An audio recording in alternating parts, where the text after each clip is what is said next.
Hello there, and welcome to Purpose Driven Wealth, where we discuss everything money mastery, financial freedom, and wealth creation.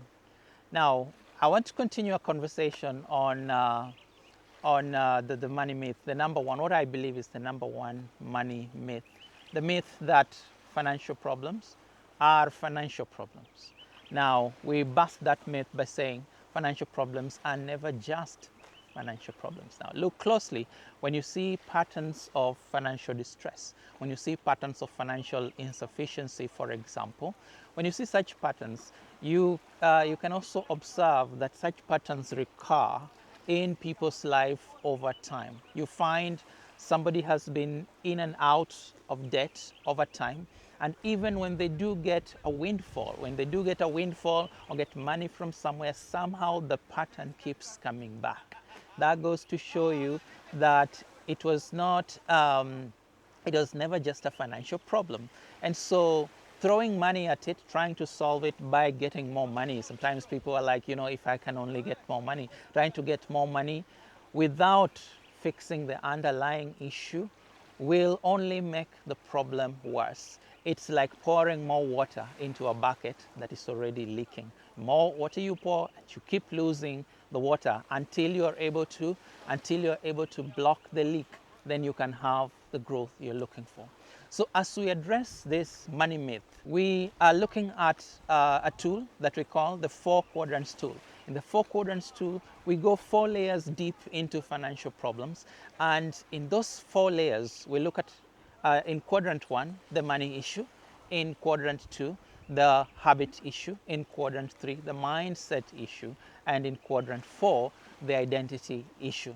Now, in today's video, I will delve more into the habit patterns, the habit issues underlying the money issue.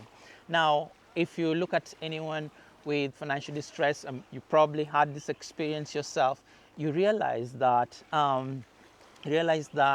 there are habits, there are micro habits even, that we engage in from time to time around money. Things that we learned, things that we do without thinking, our tendencies, the tendency to spend a certain way, the tendencies to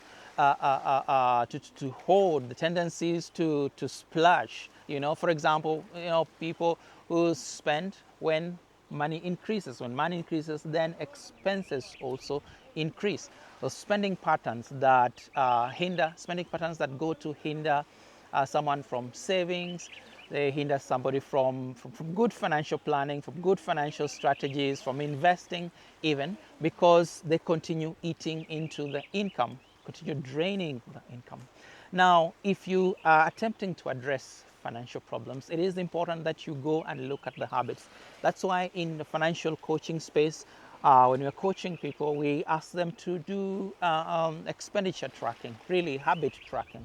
Yeah, to follow through an entire week or 5 days, for example, and within those 5 days, try and see how your money behaves or how you behave around money. What do you spend on?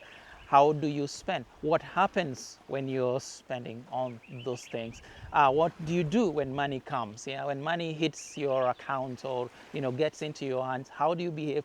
Because those patterns, the behavior continue to recur no matter how much money you receive. Now, with each paycheck you receive, with each windfall you receive, with each financial increase that comes, until you deal with those habits, then your financial patterns remain the same. Now, in order to achieve financial growth, it is important to, first of all, isolate, to create awareness. Now, what does awareness do? Awareness creates a distance between you and the decisions. You are able to step back and say, okay, these habits, there's this habit I keep having. Is it helping with my financial growth? Now, the beautiful thing here is, as you begin to adjust your financial habits, what that does is that it creates what we call wealth-aligned habits, wealth-aligned lifestyle. Wealth-aligned lifestyle, what we mean by that is that your habits start to align with your financial goals, with the goal to create wealth, with the goal to attain financial freedom. Now, this is important because as we will, as we continue to learn that wealth is created progressively. It's habit upon habit, step upon step. So these little habits, micro habit changes will form the building blocks that will continue building towards the greater wealth that you're desiring. Yes, thank you so much for watching. For this and more, please don't forget to like, subscribe, and also invite you to share this video with your friends, anybody who desires to achieve financial freedom. Thank you.